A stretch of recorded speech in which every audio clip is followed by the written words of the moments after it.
Hi friends, welcome back to my channel. ಇವತ್ತು ತುಂಬಾ ಆರೋಗ್ಯಕರವಾದ ರೆಸಿಪಿ. ಬ್ರೇಕ್ಫಾಸ್ಟ್, ಲಂಚ್, ಡಿನ್ನರ್ ಯಾವಾಗ ಬೇಕಾದರೂ ನೀವು ಮಾಡಿ ತಿನ್ಬೋದು. ತಟ್ಟೆ ಇಡ್ಲಿ ನೀವು ತಿಂದಿರ್ತೀರಾ, ಆದರೆ ಈ ರೀತಿ ತಟ್ಟೆ ಇಡ್ಲಿ ನೀವು ತಿಂದಿರಲಿಕ್ಕೆ ಚಾನ್ಸೇ ಇಲ್ಲ ನೋಡಿ. ಪರ್ಫೆಕ್ಟ್ ತಟ್ಟೆ ಇಡ್ಲಿ ನೀವು ಚಿಕ್ಕ ಮಕ್ಕಳಿಗೆ ಈ ಥರ ಬ್ರೇಕ್ಫಾಸ್ಟಿಗೆ ಈ ರೀತಿ ಮಾಡಿ ಕೊಟ್ಬಿಡಿ, ಅವರು ದಿನ ಇದೇ ಕೇಳ್ತಾರೆ. ಆರೋಗ್ಯಕರವಾದ ಒಂದು ಬ್ರೇಕ್ಫಾಸ್ಟ್ ಅಂತ ಹೇಳ್ಬೋದು. ತುಂಬ ಸರಳವಾಗಿ ಮಾಡ್ಕೋಬೋದು. ನೀವು ಯಾವ ಹೋಟ್ಲಲ್ಲೂ ಕೂಡ ನೀವು ಈ ರೀತಿಯಾಗಿ ಸಿಗಲ್ಲ. ಹಾಗಾಗಿ ಮನೆಯಲ್ಲೇ ಈ ರೀತಿಯಾಗಿ ನೀವು ಮಾಡ್ಕೊಂಡು ತಿನ್ನಿ. ಪದೇ ಪದೇ ಮಾಡಿ ತಿಂತೀರಾ.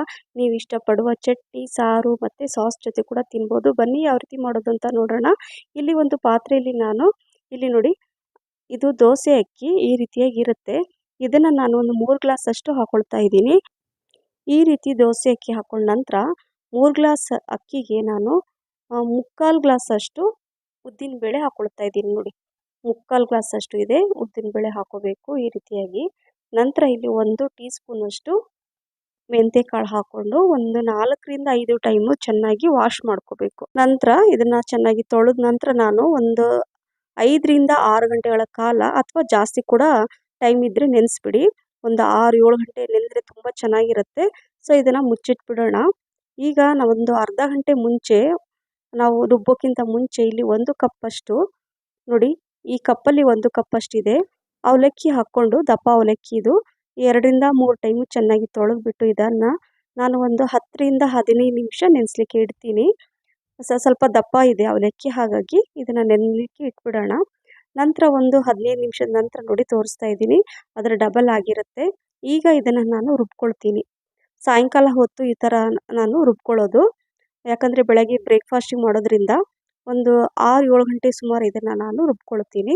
ನೋಡಿ, ಈಗ ಒಂದು ಮಿಕ್ಸಿ ಜಾರಲ್ಲಿ ನೆನೆದಿರುವಂತಹ ಅಕ್ಕಿನ ಹಾಕ್ಕೊಂಡು, ಅದ್ರ ಜೊತೆ ಈ ಅವಲಕ್ಕಿ ನೆನೆಸಿರುವಂತಹ ಅವಲಕ್ಕಿ ಕೂಡ ಹಾಕ್ಕೊಂಡು ರುಬ್ಕೊಳ್ತೀನಿ. ನೋಡಿ, ಅರ್ಧ ಭಾಗ ಮಾಡಿ ಹಾಕ್ಕೊಳ್ತೀನಿ. ಎರಡರಲ್ಲೂ ಸ್ವಲ್ಪ ಸ್ವಲ್ಪ ಸ್ವಲ್ಪ ನೀರು ಹಾಕ್ಕೊಂಡು ಇದನ್ನು ರುಬ್ಕೊಳ್ಳೋಣ. ಈ ರೀತಿಯಾಗಿ ರುಬ್ಕೊಂಡು, ಅಂದರೆ ಸ್ವಲ್ಪ ತರಿಯಾಗಿ ರುಬ್ಕೊಬಿಡಿ, ಸ್ವಲ್ಪ ಚೆನ್ನಾಗಿ ಫೈನಾಗಿ ಇರಬೇಕು. ನೋಡಿ, ಈ ರೀತಿಯಾಗಿ ರುಬ್ಕೊಂಡು ಒಂದು ಪಾತ್ರೆಯಲ್ಲಿ ನಾನು ತೆಗೆದಿಡ್ತಾ ಇದ್ದೀನಿ. ಈ ರೀತಿ ಮಾಡ್ಕೊಳ್ಳೋದ್ರಿಂದ ಏನಾಗುತ್ತಂದರೆ, ಅವಲಕ್ಕಿ ಹಾಕೊಳ್ಳೋದ್ರಿಂದ ತುಂಬ ಸಾಫ್ಟಾಗಿ ಒಂಥರ ಸ್ಪಾಂಜಿ ಥರ ಬರುತ್ತೆ. ಹಾಗಾಗಿ ಅವಲಕ್ಕಿನ ಸ್ಕಿಪ್ ಮಾಡಬೇಡಿ, ಮಿಸ್ ಮಾಡದೆ ಅವಲಕ್ಕಿ ಹಾಕ್ಕೊಳ್ಳಿ. ಉಳಿದಿರುವಂಥದ್ದನ್ನು ಅವಲಕ್ಕಿ ಮತ್ತು ಏನು ಅಕ್ಕಿ ಇತ್ತಲ್ವ ಅದನ್ನು ಹಾಕ್ಕೊಂಡು ರುಬ್ಕೊಂಡು ಒಂದು ಪಾತ್ರೆಯಲ್ಲಿ ನಾನು ತೆಗೆದಿಡ್ತಾ ಇದ್ದೀನಿ. ಎಲ್ಲ ಈ ರೀತಿಯಾಗಿ ಮಿಕ್ಸ್ ಮಾಡಿಕೊಂಡು ರಾತ್ರಿ ಇದನ್ನು ಓವರ್ನೈಟ್ ಹಾಗೆ ಇಡಬೇಕು. ಸೊ ಈಗ ಇದನ್ನು ಮುಚ್ಚಿಟ್ಬಿಡೋಣ. ಓವರ್ನೈಟ್ ಹಾಗೆ ಮುಚ್ಚಿಟ್ಬಿಟ್ಟು ನಾನು ಬೆಳಗ್ಗೆ ತೋರಿಸ್ತೀನಿ. ನೋಡಿ, ಬೆಳಗ್ಗೆ ನಾನು ನಿಮಗೆ ಮತ್ತೆ ತೋರಿಸ್ತೀನಿ. ನೋಡಿ ಎಷ್ಟು ಚೆನ್ನಾಗಿ ಉಬ್ಬಿ ಬಂದಿದೆ, ಪಾತ್ರೆ ತುಂಬ ಆಗಿದೆ, ಪರ್ಫೆಕ್ಟ್ ಆಗಿದೆ. ಈ ರೀತಿಯಾಗಿ ಇರಬೇಕು. ಸೊ ಈಗ ಹಿಟ್ಟು ಕರೆಕ್ಟಾಗಿ ಹದವಾಗಿ ಬಂದಿದೆ. ಇದೇ ರೀತಿಯಾಗಿ ಇರಬೇಕು ಇಡ್ಲಿ ಮಾಡಿದರೆ ಅಥವಾ ದೋಸೆ ಏನೇ ಮಾಡಿ. ಸೊ ಈಗ ನಾನು ಒಂದು ಪಾತ್ರೆಯಲ್ಲಿ ಈ ಥರ ಅರ್ಧದಷ್ಟು ತೆಗೆದಿಡ್ತೀನಿ. ಯಾಕಂದರೆ ಇದರಲ್ಲಿ ಉಪ್ಪು ಹಾಕಲ್ಲ. ನೆಕ್ಸ್ಟ್ ಡೇ ನಾನು ದೋಸೆಗೆ ಯೂಸ್ ಮಾಡ್ತೀನಿ. ಹಾಗಾಗಿ ಈ ರೀತಿಯಾಗಿ ಮಾಡ್ಕೊಳ್ಳಿ. ನಿಮ್ಗೆ 2-3 ದಿನ ಟೆನ್ಷನ್ ಇರಲ್ಲ. ದೋಸೆ, ಇಡ್ಲಿ, ಪಡ್ಡು ಏನು ಬೇಕಾದರೂ ಮಾಡ್ಕೋಬೋದು. ಈಗ ಅರ್ಧ ಇತ್ತಲ್ವ, ಉಳಿದಿರೋದ್ರಲ್ಲಿ ನಾನು ರುಚಿಗೆ ತಕ್ಕಷ್ಟು ಉಪ್ಪು ಹಾಕ್ತಾ ಇದ್ದೀನಿ. ಸ್ವಲ್ಪ ನೀರು, ಯಾಕಂದರೆ ಇಡ್ಲಿ ಮಾಡ್ತಾ ಇರೋದ್ರಿಂದ ಜಾಸ್ತಿ ನೀರೆಲ್ಲ ಬೇಡ. ಸ್ವಲ್ಪ ನೀರು ಹಾಕ್ಕೊಂಡು ಆ ಸೈಡಲ್ಲಿ ಇಟ್ಟಿದ್ದೀನಿ. ಈಗ ನಾನು ಇಡ್ಲಿ, ಸ್ಪೆಷಲ್ ಇಡ್ಲಿ ಅಂತ ಹೇಳಿದ್ದೀನಿ, ತಟ್ಟೆ ಇಡ್ಲಿ ಈ ರೀತಿಯಾಗಿ ಮಾಡ್ಕೊಳ್ತಾ ಇರೋದು ನಾನು. ನೋಡಿ, ಒಂದು ಮಿಕ್ಸಿ ಜಾರಲ್ಲಿ 1 ಕಪ್ಪಷ್ಟು ಹೆಸರು ಕಾಳು, ಇದು ಕೂಡ ರಾತ್ರಿ ನೆನೆಸಿಟ್ಟಿದ್ದೆ ಹೆಸರು ಕಾಳು. ನೆನೆಸಿರೋಂಥ ಹೆಸರು ಕಾಳು ಹಾಕ್ಕೊಂಡು 2 ಅಥವಾ 3 ಇಂಚಷ್ಟು ಹಸಿ ಶುಂಠಿ, ಅರ್ಧ ಸ್ಪೂನಷ್ಟು ಜೀರಿಗೆ, ಸ್ವಲ್ಪ ರುಚಿಗೆ ತಕ್ಕಷ್ಟು ಉಪ್ಪು, 2 ಹಸಿಮೆಣಸಿನ್ಕಾಯಿ ಹಾಕ್ಕೊಂಡು, ನೀರೆಲ್ಲ ಹಾಕ್ಕೊಳಕ್ಕೆ ಹೋಗಬೇಡಿ. ಹಾಗೆ ಇದನ್ನು ಸ್ವಲ್ಪ ತರಿಯಾಗಿ ರುಬ್ಕೋಬೇಕು, ಫೈನ್ ಪೇಸ್ಟ್ ಬೇಡ. ಈ ಥರನೇ ನಾನು ತೋರಿಸ್ತೀನಿ ನೋಡಿ. ಈ ರೀತಿಯಾಗಿ ತರಿಯಾಗಿದ್ರೇ ತುಂಬ ಚೆನ್ನಾಗಿ ಬರುತ್ತೆ. ಸೊ ಈಗ ರುಬ್ಕೊಂಡು ಜಸ್ಟ್ ಒಂದು 3-4 ಸೆಕೆಂಡ್ ಅಷ್ಟೇ ಇದನ್ನ ರುಬ್ಕೋಬೇಕು. ಈಗ ನಿಮ್ಗೆ ತೋರಿಸ್ತೀನಿ ನೋಡಿ, ಇದೇ ರೀತಿಯಾಗಿ ಪರ್ಫೆಕ್ಟಾಗಿ ಬರಬೇಕು.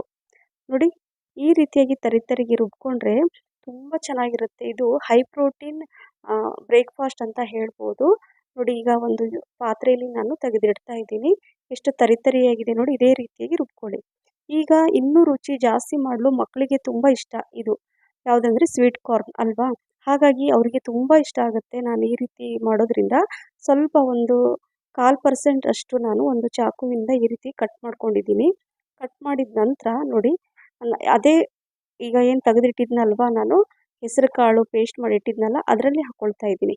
ಈ ರೀತಿಯಾಗಿ ತರಿಯಾಗಿರಬೇಕು. ಈಗ ಇದಕ್ಕೆ ನಾನು ಸ್ವಲ್ಪ ಒಂದು ಅರ್ಧ ಕಟ್ಟಷ್ಟು ಇದು ಸಬ್ಬಸಿಗೆ ಸೊಪ್ಪು, ಅದನ್ನು ಕೂಡ ನಾನು ತೊಳೆದ್ಬಿಟ್ಟು ನೀಟಾಗಿ ಇಟ್ಕೊಂಡಿದ್ದೆ. ತೊಳೆದಿರುವಂತಹ ಸಬ್ಬಸಿಗೆ ಸೊಪ್ಪನ್ನು ಸಣ್ಣಕ್ಕೆ ಈ ರೀತಿಯಾಗಿ ಹೆಚ್ಕೋಬೇಕು. ನೋಡಿ ಈ ರೀತಿಯಾಗಿ ಹೆಚ್ಕೊಂಡು ಅದರಲ್ಲಿ ನಾನು ಮಿಕ್ಸ್ ಮಾಡ್ಕೊಳ್ತೀನಿ.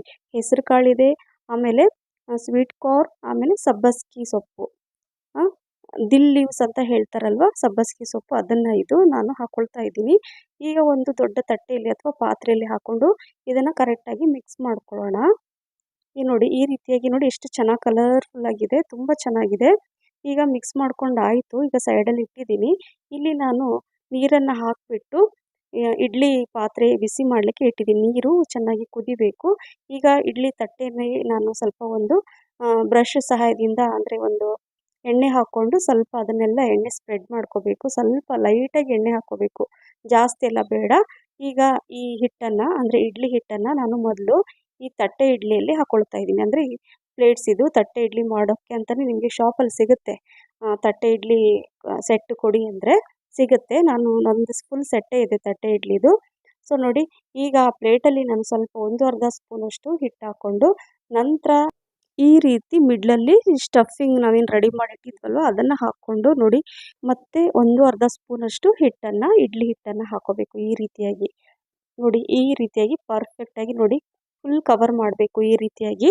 ಅದೇ ರೀತಿಯಾಗಿ ಉಳಿದಿರುವಂತಹ ಪ್ಲೇಟಲ್ಲಿ ಸ್ವಲ್ಪ ಎಣ್ಣೆ ಸ್ಪ್ರೆಡ್ ಮಾಡಿಬಿಟ್ಟು ಹಿಟ್ಟು ಹಾಕ್ಕೊಂಡು ನಂತರ ನೋಡಿ ಇದೇ ರೀತಿಯಾಗಿ ಅದನ್ನು ಈ ರೀತಿಯಾಗಿ ಹಾಕ್ಕೋಬೇಕು. ತುಂಬ ಹೈ ಪ್ರೋಟೀನ್ ಇದು, ತುಂಬ ಒಂಥರ breakfast, lunch, dinner any time ಮಾಡಿ ತಿನ್ಬೋದು. ದಿನ ಒಂದೇ ರೀತಿಯಾಗಿ ತಿಂದು ಬೇಜಾರಾಗಿದ್ದರೆ ಈ ರೀತಿಯಾಗಿ ಮಾಡಿ ತಿನ್ನಿ. ಇದು 100% ಹೆಲ್ದಿ ಫುಡ್ ಅಂತ ಹೇಳ್ಬೋದು. ತಿನ್ನದೇ ಇರೋರು ಕೂಡ ತಿಂತಾರೆ, ಇಷ್ಟಪಟ್ಟು ತಿಂತಾರೆ. ದಿನ ದಿನ ಇದೇ ಬೇಕು ಅಂತ ಕೇಳ್ತಾರೆ. ಮನೆಗೆ ಯಾರಾದರೂ ಗೆಸ್ಟ್ ಬರಲಿ, ಯಾವಾಗಾದರೂ ಸರ್ಪ್ರೈಸಾಗಿ ಈ ಥರ ಮಾಡಿಕೊಡಿ. ಹೋಟ್ಲಲ್ಲೂ ಕೂಡ ನಿಮಗೆ ಈ ರೀತಿಯಾಗಿ ಸಿಗಲ್ಲ. ಅಷ್ಟೊಂದು ರುಚಿಕರವಾದ ಆರೋಗ್ಯಕರವಾದ ಈ ಇಡ್ಲಿ ಅಂತ ಹೇಳ್ಬೋದು, ತಟ್ಟೆ ಇಡ್ಲಿ. ಸೊ ಎಲ್ಲ ಪ್ಲೇಟಲ್ಲಿ ನಾನು ಹಾಕಿಬಿಟ್ಟು ನೋಡಿ ಈ ರೀತಿಯಾಗಿ ರೆಡಿ ಮಾಡಿ ಈಗ ಬಿಸಿಯಾಗಿರುವಂತಹ ನೀರಲ್ಲಿ ನಾನು ಇದನ್ನು ಸ್ಟೀಮ್ ಮಾಡಲಿಕ್ಕೆ ಇಡ್ತೀನಿ.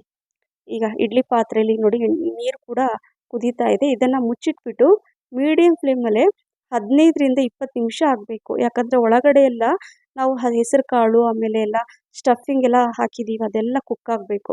ಹಾಗಾಗಿ 15ರಿಂದ 20 ನಿಮಿಷ ಮೀಡಿಯಮ್ ಫ್ಲೇಮಲ್ಲಿ ಇಟ್ಟು ನಂತರ ನಾನು ನಿಮಗೆ ತೋರಿಸ್ತಾ ಇದ್ದೀನಿ. ನೋಡಿ ಓಪನ್ ಮಾಡಿ ನೋಡಿ ಎಷ್ಟು ಪರ್ಫೆಕ್ಟಾಗಿ ಬಂದಿದೆ. ಬಿಸಿ ಇದೆ, ತುಂಬ ಬಿಸಿ ಬಿಸಿಯಾಗಿದೆ. ನೋಡಿ ನೀವು ತೋರಿಸುವಾಗ ನನಗೆ ಮುಟ್ಟಕ್ಕೆ ಆಗ್ತಾ ಇರಲ್ಲ, ಅಷ್ಟೊಂದು ಬಿಸಿ ಇತ್ತು. ನೋಡಿ ಈ ರೀತಿ ತಟ್ಟೆ ಇಡ್ಲಿ ಯಾರಿಗೆಲ್ಲ ಇಷ್ಟ ದಯವಿಟ್ಟು ಕಮೆಂಟ್ಸ್ ಮೂಲಕ ತಿಳಿಸಿ. ನೀವು ಅವಾಗವಾಗ ಈ ರೀತಿಯಾಗಿ ನೀವು ತಿನ್ನಿ, ನಿಮ್ಮ ಮನೆಯವರಿಗೆಲ್ರಿಗೂ ಕೊಟ್ಟು ತಿನ್ನಿಸಿ. ಮಕ್ಕಳಿಗೆ ಬ್ರೇಕ್ಫಾಸ್ಟಿಗಂತೂ ಮಾಡಿಕೊಡಿ, ತುಂಬ ಇಷ್ಟಪಟ್ಟು ತಿಂತಾರೆ ಮಕ್ಕಳು. ಕೆಲವೊಂದು ಸಲ ಮಕ್ಕಳು ಚಟ್ನಿಯಿಂದ ತಿಂತಾರೆ ಅಥವಾ ಸಾಸಿಂದ ಕೂಡ ಕೊಡಿ, ತುಂಬ ಇಷ್ಟಪಟ್ಟು ನಿಜವಾಗ್ಲೂ ಖಂಡಿತವಾಗ್ಲೂ ಅವ್ರು ಇಷ್ಟಪಟ್ಟು ತಿಂತಾರೆ. ಹೆಲ್ದಿ ಫುಡ್ ಅಂತ ಹೇಳ್ಬೋದು. ಆದಷ್ಟು ಮಕ್ಕಳಿಗೆ ನಾವು ಬ್ರೇಕ್ಫಾಸ್ಟಿಗೆ ಸ್ವಲ್ಪ ಹೆಲ್ದಿ ಫುಡ್ಡನ್ನೇ ಕೊಡೋಣ ಅಲ್ವಾ. ನೋಡಿ ಈ ರೀತಿಯಾಗಿ ನಾನು ಒಂದು ಚಾಕುವಿನ ಸಹಾಯದಿಂದ ಕಟ್ ಮಾಡಿ ತೋರಿಸ್ತಾ ಇದ್ದೀನಿ. ಎಷ್ಟು ಚೆನ್ನಾಗಿ ಕಾಣಿಸ್ತಾ ಇದೆ ನೋಡಿ. ಈ ರೀತಿಯಾಗಿ ನೀವು ಈ ತಟ್ಟೆ ಇಡ್ಲಿನ ಒಂಥರ ನಾನು 4 ಭಾಗವಾಗಿ ಕಟ್ ಮಾಡಿ ನೋಡಿ ಈ ರೀತಿಯಾಗಿ ತೋರಿಸ್ತಾ ಇದ್ದೀನಿ ನಿಮಗೆ. ತಿನ್ಲಿಕ್ಕೆ ಕೂಡ ತುಂಬ ಚೆನ್ನಾಗಿರುತ್ತೆ. ಕೆಲವೊಂದು ಸಲ ಸಿಂಪಲಾಗಿ ಇಡ್ಲಿ ಮಾಡ್ತಾ ಇರ್ತೀವಿ, ಅವಾಗವಾಗ ಈ ರೀತಿ ಸ್ವಲ್ಪ ಡಿಫ್ರೆಂಟ್ ಇದ್ದರೆ ಮಕ್ಕಳಿಗೂ ಸ್ವಲ್ಪ ಚೇಂಜಸ್ ಬೇಕಾಗುತ್ತೆ ಅಲ್ವಾ. ಹಾಗಾಗಿ ನಾನು ಈ ರೀತಿಯಾಗಿ ಮಕ್ಕಳಿಗಾಗಿ ನಾನು ಇವತ್ತು ಈ ರೀತಿಯಾಗಿ ಇಡ್ಲಿ ಮಾಡಿದ್ದೆ. ಆದರೆ ಮಕ್ಕಳು ತುಂಬ ಇಷ್ಟಪಟ್ಟು ತಿಂದರು.